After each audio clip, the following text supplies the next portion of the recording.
নোয়াখালী ও কুমিল্লা জেলায় বন্যা পরিস্থিতির আরও অবনতি হয়েছে। বাকি ৯ জেলায় পরিস্থিতি রয়েছে উন্নতির দিকে। বন্যার পানিতে ডুবে মৃতের সংখ্যা দাঁড়িয়েছে ২৩। এছাড়া প্রত্যক্ষ এবং পরোক্ষভাবে ক্ষতিগ্রস্ত হয়েছে ৫৭ লাখ মানুষ। নোয়াখালী জেলার প্রায় ২০ লাখ মানুষ পানিবন্দী হয়ে খাদ্য সংকটে মানবেতর জীবনযাপন করছে। নোয়াখালী বেগমগঞ্জে পৃথক ঘটনায় বিদ্যুৎস্পৃষ্ট হয়ে ৩ জনের মৃত্যু হয়েছে। কুমিল্লার বন্যা পরিস্থিতির আরও অবনতি হয়েছে।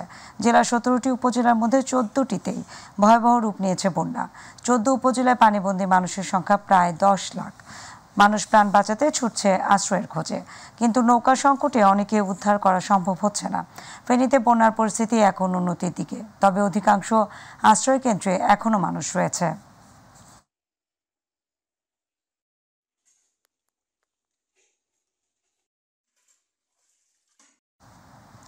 দর্শক, এই মুহূর্তে কুমিল্লা থেকে বন্যা পরিস্থিতির খবর জানাচ্ছেন প্রতিনিধি আবু মুসা।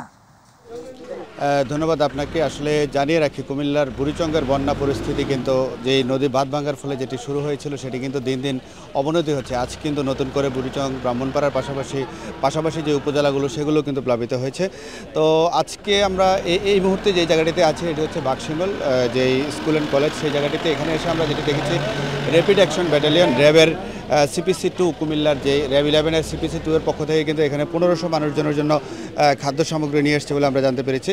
তো আমরা একটু কথা বলতে চাই কুমিল্লা র্যাব 11-এর CPC 2 এর যিনি commander, lieutenant commander Mahmudul Hasan. আচ্ছা, আপনার কাছ থেকে একটু জানতে চাই, আপনারা কী পরিমাণে খাবার নিয়ে আসছেন এবং কী কী খাবার এগুলো এখানে বিতরণ করা হচ্ছে?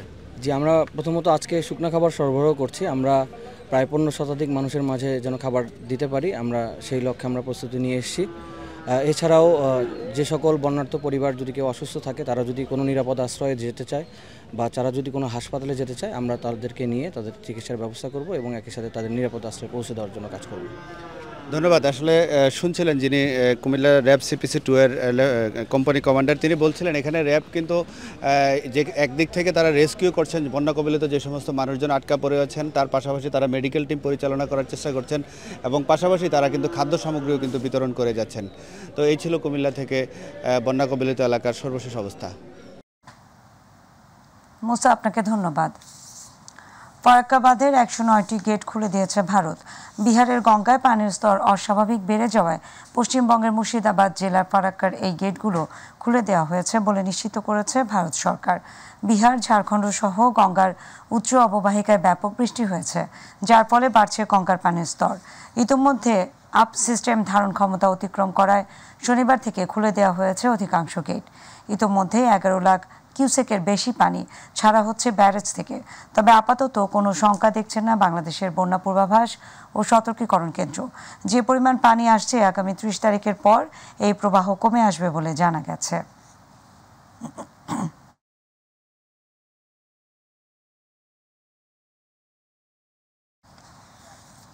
ঢাকা বিশ্ববিদ্যালয় TSC সহ ক্যাম্পাসে কয়েকটি স্থানে আজও চলছে বন্যার্তদের জন্য গণত্রাণ সংগ্রহ কার্যক্রম। সকাল ৮টা থেকে ঢাকা বিশ্ববিদ্যালয় সহ রাজধানীর বিভিন্ন শিক্ষা প্রতিষ্ঠানের শিক্ষার্থীরা বৈষম্য বিরোধী ছাত্র আন্দোলনের ব্যানারে ত্রাণ সংগ্রহ করছে। TSCতে নগদ অর্থ, ওষুধ সংগ্রহ এবং জিমনেশিয়াম এবং ডাকসুতে অন্য ত্রাণ সংগ্রহ করা হচ্ছে। এছাড়াও ক্যাম্পাসের এলাকায় ঢাকা বিশ্ববিদ্যালয়ের বিভিন্ন বিভাগের ব্যানারে বুথ বসিয়ে ত্রাণ সংগ্রহ করছেন শিক্ষার্থীরা। সাধারণ মানুষ তাদের নিজ নিজ সামর্থ্য অনুযায়ী সহযোগিতা নিয়ে TSCতে উপস্থিত হচ্ছেন।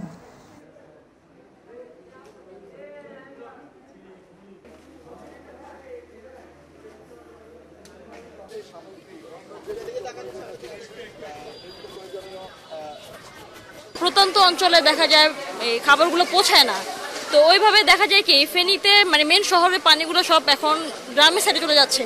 তো এখন গ্রামের সাইডে যাওয়ার ব্যবস্থা করে খাবারগুলো পাঠানো হবে। হাজার হাজার এত মানুষের স্বতঃস্ফূর্ত অংশগ্রহণ, মানুষ ত্রাণ নিতে ভিড় করে আর এখানে ত্রাণ দিতে এসে আমাদের সামলাতে কষ্ট হচ্ছে। তো এটা আসলে অন্যরকম বাংলাদেশ। আসলে এই যে বাংলাদেশের স্বপ্ন আমরা দেখেছিলাম, আশা করছি ইনশাআল্লাহ খুব শীঘ্রই সেই আমাদের অন্যরকম স্বপ্নের বাংলাদেশটা প্রতিষ্ঠিত হবে। দর্শক, এই মুহূর্তে TSCতে আছেন আমাদের সহকর্মী আবু সাইদ অপু। আমরা এখন যুক্ত হব তার সাথে। অপু, শিক্ষার্থীদের গণত্রাণ সংগ্রহ কর্মসূচির আজকে কেমন পরিস্থিতি দেখছেন আপনি, আমাদের জানান।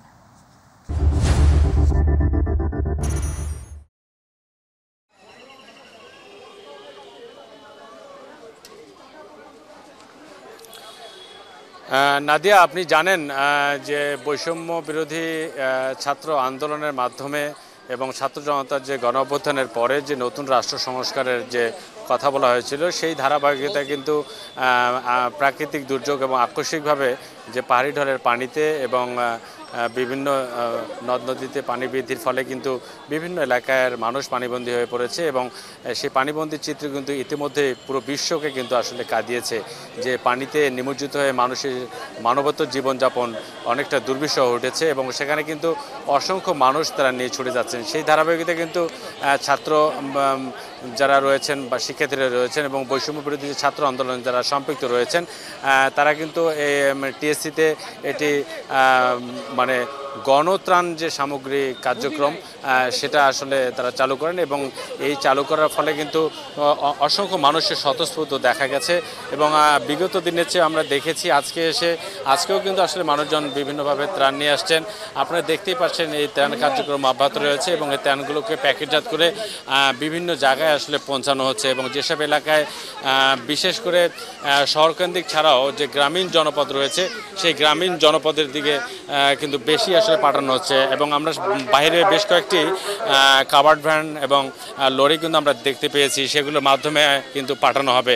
আরেকটি বিষয় আপনাকে জানিয়ে রাখি যে এই এত পরিমাণ ত্রাণ সামগ্রী এবং দল মত নির্বিশেষে দেশের উন্নয়নের জন্য এবং মানুষের পাশে দাঁড়ানোর জন্য যে প্রতিশ্রুতি ছিল বৈষম্যবিরোধী ছাত্র আন্দোলন এবং ছাত্র জনতার, সেটি কিন্তু আসলে আমরা এখানে বাস্তবরূপে আমরা এসে দেখতে পেরেছি এবং অসংখ্য ত্রাণ সামগ্রীতে ভরপুর হয়ে গেছে টিএসসি এবং এখান থেকে আসলে বিভিন্ন এলাকায় এই ত্রাণ সামগ্রীগুলো আসলে পৌঁছানো হচ্ছে। তবে কিছুক্ষণ আগে আমরা জানতে পেরেছি এই টিএসসির অভ্যন্তরে যে বৈষম্যবিরোধী ছাত্র আন্দোলনের অন্যতম যে সমন্বয়ক সার্জিস আলম, তিনি কিন্তু মানে কেন্দ্রীয় সমন্বয়ক, তিনি এখানে এসেছেন, তিনি বিষয়টা পরিদর্শন করছেন। আমরা যদি একটু ক্যামেরার চোখে যদি একটু দেখাতে চাই তাহলে হয়তো আপনারা বুঝতে পারবেন যে কী পরিমাণ ত্রাণ সামগ্রী এখানে রয়েছে। এবং আরেকটি বিষয় আপনাকে একটু জানিয়ে রাখি যে এখানে একটু দেখাতে চাই যে কেন্দ্রীয় সমন্বয়ক এখানে নিয়ে এসেছেন এবং উনি বিভিন্ন জনের সাথে কথা বলছেন।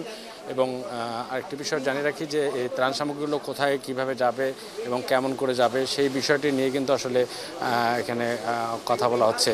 আরেকটি বিষয় হচ্ছে যে আপনাকে জানিয়ে রাখি যে তার নির্দেশনা আছে যে আর্থিক যারা লেনদেন করছেন বা আর্থিক যারা অনুদান দিচ্ছেন তাদেরকে কিন্তু টোকেনের মাধ্যমে তাদেরকে কিন্তু লিস্টে দেওয়া হচ্ছে এবং সেই লিস্টের মাধ্যমে তারা কিন্তু তাদের যে ত্রাণ সামগ্রী নিয়ে আসছেন বা অর্থ নিয়ে আসছেন সেগুলো কিন্তু তারা আসলে এখানে জমা প্রদান করছেন। আপনারা দেখতেই পাচ্ছেন একদম ত্রাণের যে মানে স্তূপ সেটি কিন্তু আসলে একদম লক্ষণীয় এবং দেখার মতো।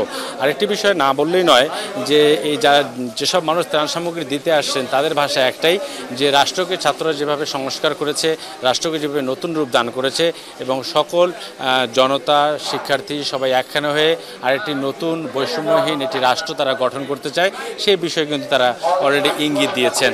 অর্থাৎ সব কিছু মিলে বলতে গেলে নাদিয়া এতটুকুই বলতে হয় যে এই বানভাসী মানুষগুলোর পাশে বৈষম্যবিরোধী ছাত্র আন্দোলনের পাশাপাশি সাধারণ মানুষের যে স্বতঃস্ফূর্ত উপস্থিতি এটি যেমন একদিকে প্রমাণ করে, তেমনি অন্যদিকে যে আর্থিক বিষয়টিকে কিন্তু মানুষজন বিবেচনা করে কিন্তু তাদেরকে আসলে এই আর্থিক সহায়তা মানে প্রদান করা হচ্ছে এবং এই প্রদানের ফলে কিন্তু মানুষের মধ্যে কিন্তু একটা উৎসাহ উদ্দীপনা কাজ করছে, যার কারণে অনেকে কিন্তু আসলে এখানে আসছেন এবং এসে তারা তাদের অনুদানগুলো আসলে প্রদান করছেন এবং এই অনুদানগুলো আসলে কিভাবে যাবে, কিভাবে কোথায় পৌঁছানো হবে, কার মাধ্যমে পৌঁছানো হবে সেই বিষয়গুলোর দিক নির্দেশনা দিচ্ছিলেন কেন্দ্রীয় সমন্বয়ক সার্জিস আলম এবং তিনি মানে জানাচ্ছিলেন যে এই যে বন্টনগুলো হবে এই বন্টনগুলো যারা প্রকৃত যারা পানিবন্দী মানুষ তারা যেন আসলে মানে পায় সেই বিষয়টি তিনি নিশ্চিত করার জন্য প্রতিদিনই একবার করে হলো এখানে এসে এই তদারকি দায়িত্বটুকু মানে পালন করেন।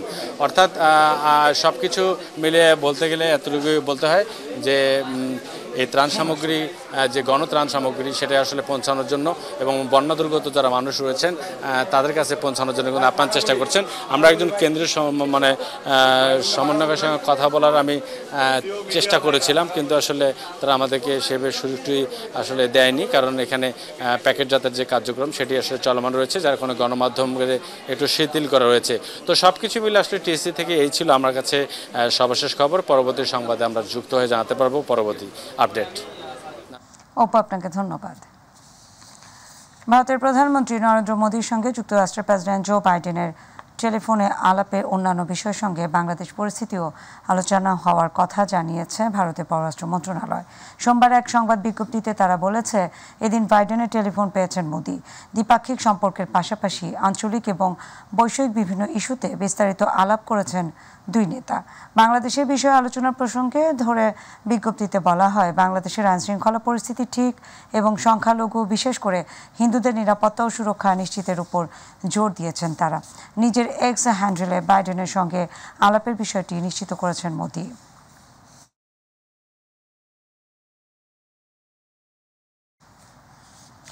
দেশের আর্থিক খাত, রাজস্ব ব্যবস্থাপনা এবং পুঁজিবাজার সংস্কারের জন্য যুক্তরাজ্যের সহযোগিতা চেয়েছেন অর্থ উপদেষ্টা doctor Salehuddin Ahmed.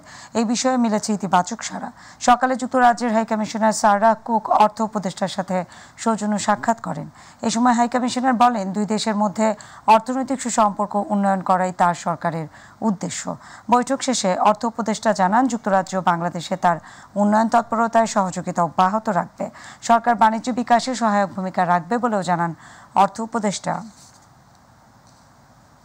Importantly, is not the G2G, government to government and private sector investment is very, very important. এবং ব্রিটেনের আপনারা জানেন, ট্রাস্টে তারা বড় বড় business house, they have invested here. আর আমরা বলেছি আমাদের বাণিজ্য যেমন garment, they have got good market in Europe and UK, and we have told them যে আরো ডাইভার্সিফাই যদি করে তাদের মার্কেট এক্সপোর্ট, কিন্তু এটার জন্য দরকার শর্ত হলো বিজনেস এনভায়রনমেন্ট। মাধ্যমিক স্কুল পর্যায়ে শিক্ষা ব্যবস্থা সংস্কার চেয়ে হাইকোর্টে রিট দায়ের করা হয়েছে। রিটে ভুল পাঠ্যক্রম প্রণয়নকারীদের চিহ্নিত করতে তদন্ত কমিটি গঠনের নির্দেশনা চাওয়া হয়েছে। একই সঙ্গে 2025 সাল থেকে বর্তমান শিক্ষা কারিকুলাম স্থগিত চাওয়া হয়েছে। আজ সুপ্রিম কোর্টের আইনজীবী কামরুল হাসান জনস্বার্থে এই রিট দায়ের করেন। শিক্ষা সচিব, এনসিটিভি চেয়ারম্যান, মাউসির মহাপরিচালক এবং প্রাথমিক এবং গণশিক্ষা সচিবকে এই রিটে বিবাদী করা হয়েছে। বিচারপতি AKM আসাদুজ্জামান এবং বিচারপতি মোহাম্মদ মাহবুব উল ইসলামের হাইকোর্ট বেঞ্চে রিট আবেদনটির ওপর শুনানি হবার কথা রয়েছে। সচিবালয়ে আনসারদের সঙ্গে সংঘর্ষের মধ্যে আহত বৈষম্য বিরোধী ছাত্র আন্দোলনের অন্যতম সমন্বয়ক হাসনাত আবদুল্লাহকে ঢাকা মেডিকেল কলেজ হাসপাতাল থেকে সম্মিলিত সামরিক হাসপাতালে নেওয়া হয়েছে। সোমবার দুপুরে তাকে CMH-এ পাঠানোর কথা জানান ঢাকা মেডিকেল হাসপাতালের পরিচালক ব্রিগেডিয়ার জেনারেল মোহাম্মদ আসাদুজ্জামান। তিনি বলেন, হাসনাতের মাথায় আঘাত ছিল, তবে এখন তিনি বিপদমুক্ত। শারীরিক অবস্থার উন্নতি হয়েছে। অতিরিক্ত মানুষের ভিড় এড়াতে হাসনাত আবদুল্লাহকে স্থানান্তর করা হয়েছে। আরও 48 ঘণ্টা তাকে পর্যবেক্ষণে রাখতে হবে।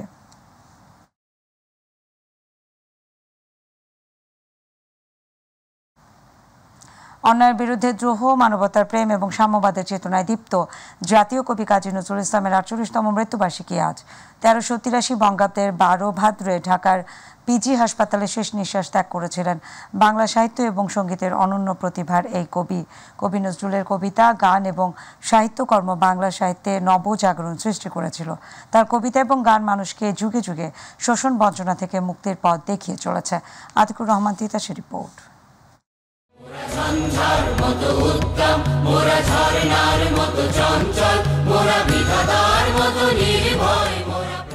1306 বঙ্গাব্দের 11 জ্যৈষ্ঠ পশ্চিমবঙ্গের বর্ধমান জেলার চুরুলিয়া গ্রামে কাজী নজরুল ইসলামের জন্ম। ডাকনাম ছিল দুঃখু মিয়া। শৈশব থেকেই কঠিন দারিদ্র্য মোকাবিলা করে বড় হয়েছিলেন তিনি। কবি নজরুল সৃষ্টিশীল ছিলেন মাত্র 23 বছর। নজরুলের এই 23 বছরের সাহিত্য কর্মের সৃষ্টিকর্ম বাংলা ভাষা ও সাহিত্যের অমূল্য সম্পদ। কবি নজরুলের কবিতা, গান ও সাহিত্যকর্ম বাংলা সাহিত্যে নবজাগরণ সৃষ্টি করেছিল। তার কবিতা ও গান মানুষকে যুগে যুগে শোষণ বঞ্চনা থেকে মুক্তির পথ দেখিয়ে চলেছে। অপরদিকে তিনি ছিলেন চিরপ্রেমের কবি। তিনি নিজেই বলেছেন, মম এক হাতে বাঁকা বাঁশের বাঁশরি, আর হাতে রণতুর্য। বাংলাদেশের স্বাধীনতার পর 1972 সালের 24 মে ভারত সরকারের অনুমতি নিয়ে কবি নজরুলকে সপরিবারে বাংলাদেশে আনা হয়। তাকে দেয়া হয় জাতীয় কবির মর্যাদা। রাষ্ট্রীয় মর্যাদায় বসবাসের ব্যবস্থা করে ধানমন্ডিতে কবিকে একটি বাড়িও তৈরি করে দেয়া হয়। ঢাকা বিশ্ববিদ্যালয় 1974 সালে কবিকে সম্মানসূচক ডিলিট উপাধিতে ভূষিত করে। 1976 সালে বাংলাদেশ সরকার কবিকে বাংলাদেশের নাগরিকত্ব দেয়। একই বছরে 21 ফেব্রুয়ারি 21 পদকে ভূষিত করা হয় কবিকে। প্রেম, দ্রোহ, সাম্যবাদ ও জাগরণের কবি কাজী নজরুল ইসলামের কবিতা ও গান শোষণ বঞ্চনার বিরুদ্ধে সংগ্রামে জাতিকে উদ্বুদ্ধ করেছে। মুক্তিযুদ্ধে তার গান ও কবিতা ছিল প্রেরণার উৎস। নজরুলের কবিতা, গান ও সাহিত্যকর্ম বাংলা সাহিত্যে নবজাগরণ সৃষ্টি করেছিল। তিনি ছিলেন অসাম্প্রদায়িক চেতনার পথিকৃৎ। তার লেখনী জাতীয় জীবনে অসাম্প্রদায়িক চেতনার বিকাশে ব্যাপক ভূমিকা পালন করে। তার কবিতা ও গান মানুষকে যুগে যুগে শোষণ বঞ্চনা থেকে মুক্তির পথ দেখিয়ে চলেছে। নজরুল ছিলেন চিরপ্রেমের কবি। তিনি যৌবনের দূত। তিনি প্রেম নিয়েছিলেন, প্রেম চেয়েছিলেনও। তবে তিনি ছিলেন বিদ্রোহীও, কিন্তু তার প্রেমের রূপটিও প্রবাদ প্রতিম। 1976 সালের আজকের দিনে তৎকালীন পিজি হাসপাতালে শেষ নিঃশ্বাস ত্যাগ করেন জাতীয় কবি কাজী নজরুল ইসলাম। আতিকুর রহমান তিতাস, মাই টিভি। দর্শক সাথে থাকার জন্য ধন্যবাদ। আমাদের পরবর্তী সংবাদ দেখার আমন্ত্রণ জানিয়ে বিদায় নিচ্ছি আমি নাদিয়া আলম। আল্লাহ হাফেজ।